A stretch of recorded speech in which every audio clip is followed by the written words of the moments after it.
नमस्कार दोस्तों, हम आपका अपने यूट्यूब क्लास में स्वागत करते हैं। यहाँ पर हम आपको जानकारी देने वाले हैं निबंध कैसे लिखें। निबंध कैसे लिखें ये जानकारी आपको बहुत ही प्रभावित कर रही होगी कि निबंध कैसे लिखा जाता है। अच्छा निबंध हम कैसे लिखें, अच्छे नंबर कैसे लाएं निबंध पर, ये जानकारी हम इस वीडियो में देने वाले हैं। तो आप मेरे साथ बने रहिए मेरे इस आर्यस एजुकेशनल क्लासेस पर।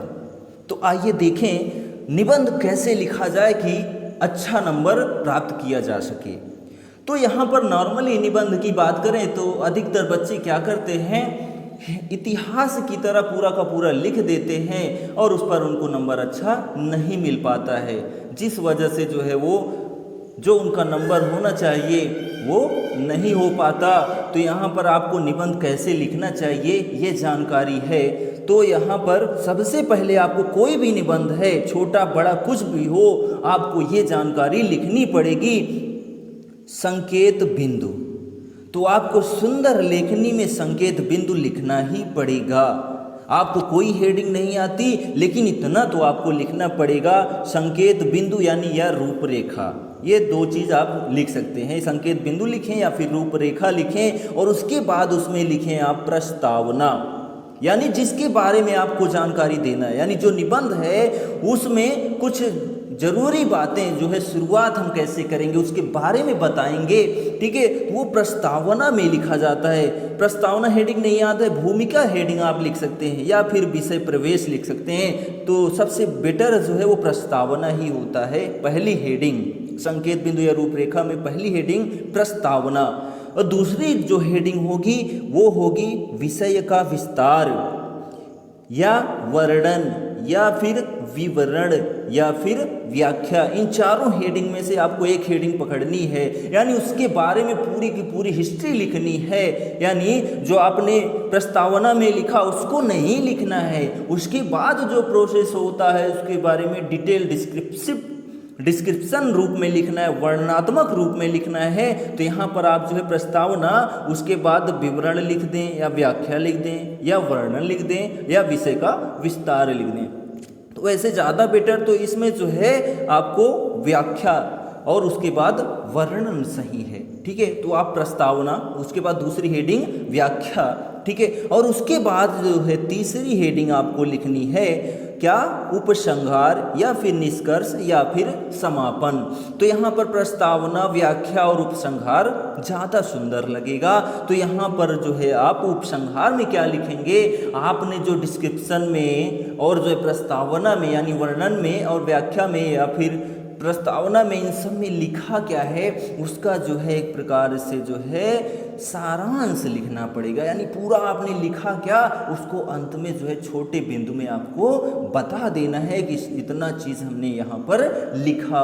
आप इसमें कुछ सुझाव भी ऐड कर सकते हैं, ठीक है। तो यहाँ पर जो है ये तीन बिंदु, संकेत बिंदु तो आप हेडिंग डालेंगे ही, उसमें लिखेंगे आप प्रस्तावना, व्याख्या और उपसंहार, ये तीन हेडिंग डालेंगे। और उसके बाद ही जो है आप पहली हेडिंग लिखेंगे प्रस्तावना और उसमें लिखेंगे उसके बारे में, ठीक है। उसका अर्थ, परिभाषा जो भी हो ये लिखा जाएगा। उसके बाद व्याख्या में उसके बारे में पूरी जानकारी देनी होगी और उपसंहार में आपने व्याख्या और प्रस्तावना में लिखा क्या उसका एक सारांश निकल के आएगा 2-4 लाइन का। जो प्रस्तावना होता है वो भी कम से कम 5 लाइन या इससे ज़्यादा नहीं होनी चाहिए, कम हो जाएगी चलेगी, 3 से 5 लाइन। और जो उपसंहार होता है ये भी 3 से 5 लाइन, ठीक है, या 7 लाइन। इससे ज़्यादा अगर आप लिखते हैं तो आपको नंबर अच्छा नहीं मिलेगा। और जो व्याख्या होती है तो व्याख्या का मतलब ही है बड़ी चीज़, ठीक है। तो यहाँ पर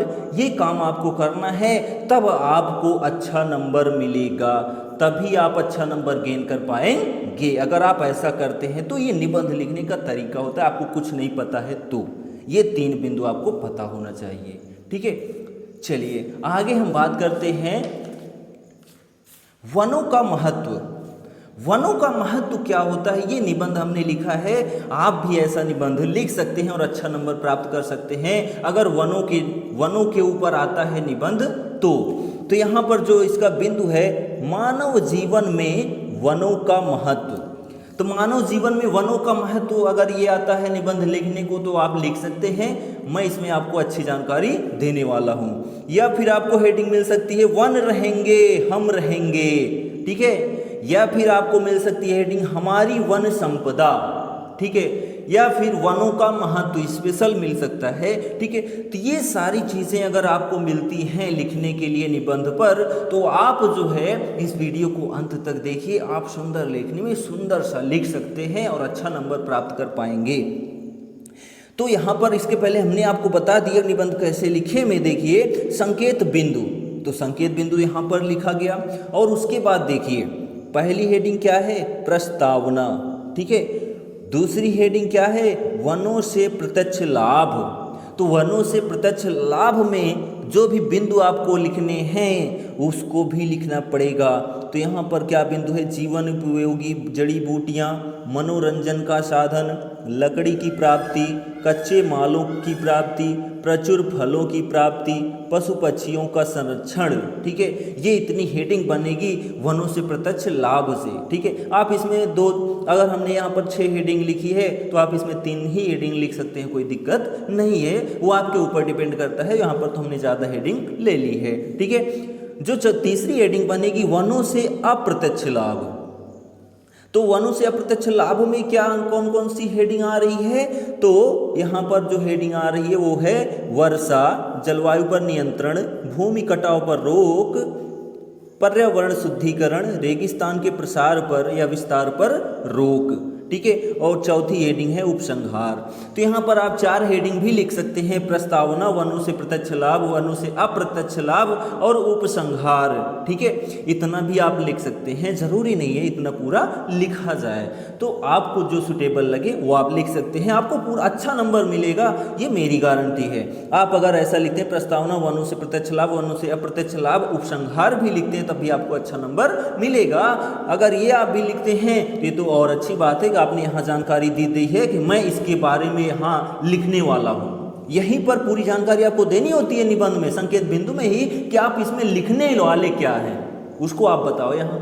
तो ये अगर आप बता देते हैं तो आपको अच्छा नंबर कंफर्म है मिलेगा, कोई रोक नहीं सकता है।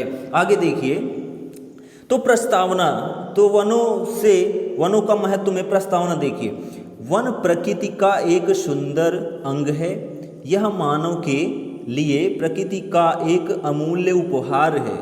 वन जलवायु और जन जीवन दोनों के लिए बहुत ही महत्वपूर्ण है।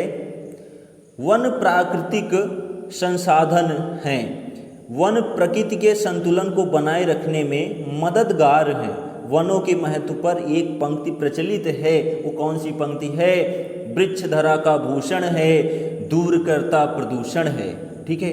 तो वृक्ष जो हैं वो धरती के आभूषण हैं, यानी इनको सजाए रखते हैं, किसको, धरती को, दूर करता प्रदूषण है। और प्रदूषण को भी दूर करता है कौन, वृक्ष ही दूर करते हैं, हम नहीं दूर करते। हम कब दूर करेंगे, जब पौधों को लगाएंगे, वो पौधे जो है प्रदूषण को दूर करेंगे।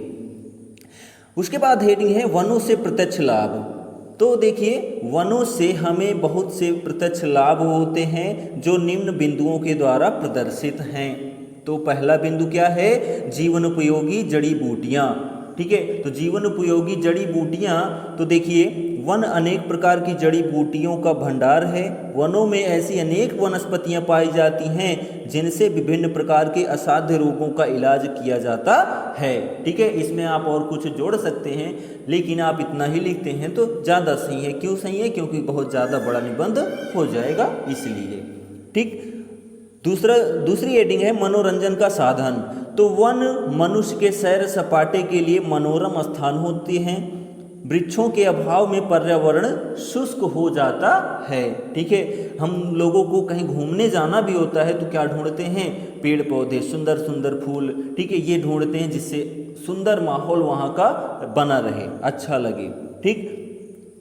और तीसरा जो बिंदु है लकड़ी की प्राप्ति। तो वनों से हम अनेक प्रकार की बहुमूल्य लकड़ियाँ प्राप्त होती हैं। इन्हें हम औषधि और ईंधन के रूप में प्रयोग करते हैं। कुछ उपयोगी वृक्ष इस प्रकार हैं, जैसे चंदन का, सागौन का, देवदार का, चीड़ का, आबनूस का आदि। ठीक है, और सारे पौधे आप लिख सकते हैं। ठीक है, तो ये सारे बहुत ही उपयोगी पौधे होते हैं। ठीक है, और आपको पता ही है कि पौधों से ही अधिकतर औषधियाँ बनाई जाती हैं, यानी दवाइयाँ बनाई जाती हैं। ठीक, चौथी हेडिंग क्या है? कच्चे मालों और फलों की प्राप्ति। ठीक है, तो यहाँ कच्चे माल या फल की प्राप्ति जो है वो भी पेड़ पौधों से ही होती है।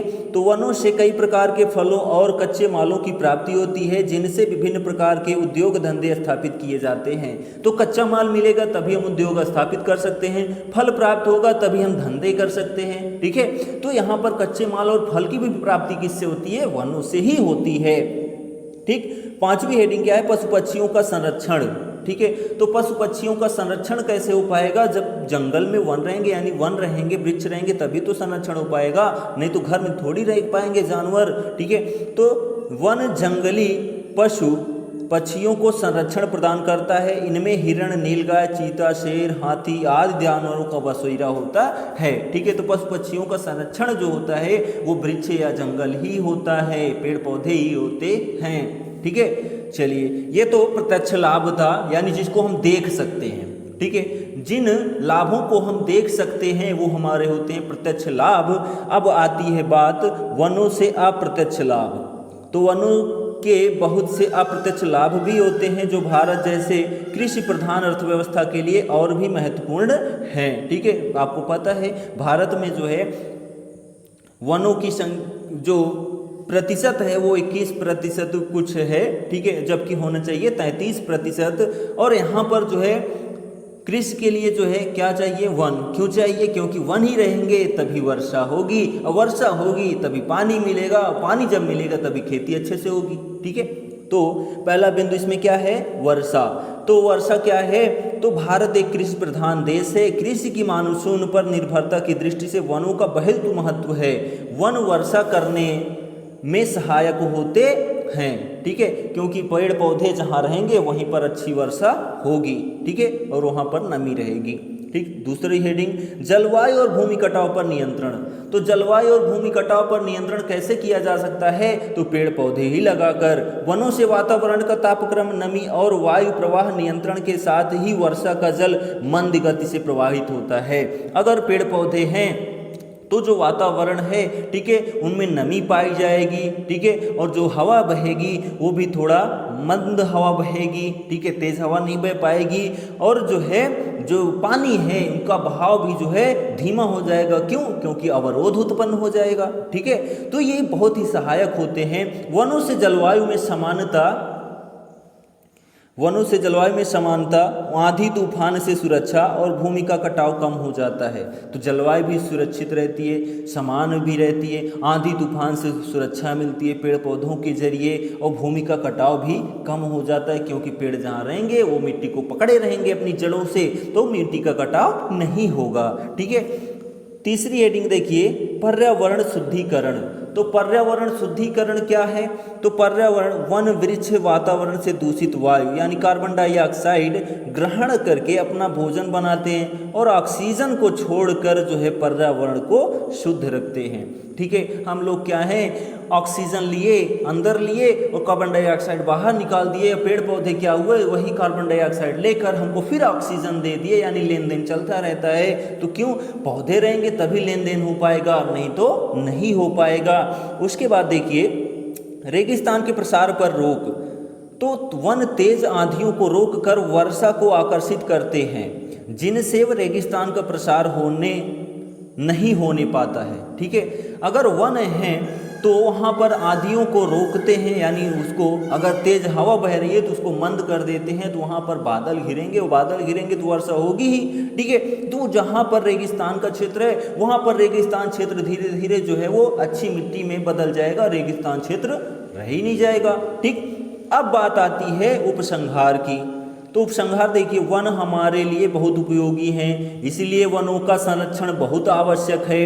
इसके लिए जनता और सरकार का सहयोग अपेक्षित है। ठीक है, जनता और सरकार दोनों सहयोग करेंगे वन को लगाने में, सुरक्षित रखने में, तभी वन जो हैं बचे रहेंगे।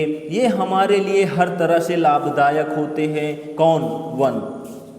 ठीक है, आगे देखिए, परंतु फिर भी हमें उनके संरक्षण की कोई चिंता नहीं है। सही बात, इस कोरोना काल में जो है जितने प्रदूषण हम लोगों ने कम किए, ठीक है, उतनी ही शुद्ध हवा बही, ठीक है, और मौसम साफ रहा। वन न केवल हमारी बहुमूल्य संपदा है, वन जीवन का आधार भी है। बहुमूल्य संपदा तो है ही, ठीक है, बहुत सारी लकड़ियाँ, कुछ भी मिलता है, ठीक है, वन से अधिकतर मिलता है, और साथ ही साथ जीवन का आधार है। क्यों है? क्योंकि ये अगर नहीं रहेंगे तो पानी नहीं, हवा नहीं, कुछ नहीं, ठीक है, तो जीवन ये ही देते हैं। किसी ने ठीक ही कहा है, वन ही जीवन है, वन बचाओ जीवन बचाओ, ठीक है, ये बहुत ही सही कहा गया है कि वन ही जीवन है, वन बचाओगे तभी जीवन बचेगा, तो ये जरूरी है।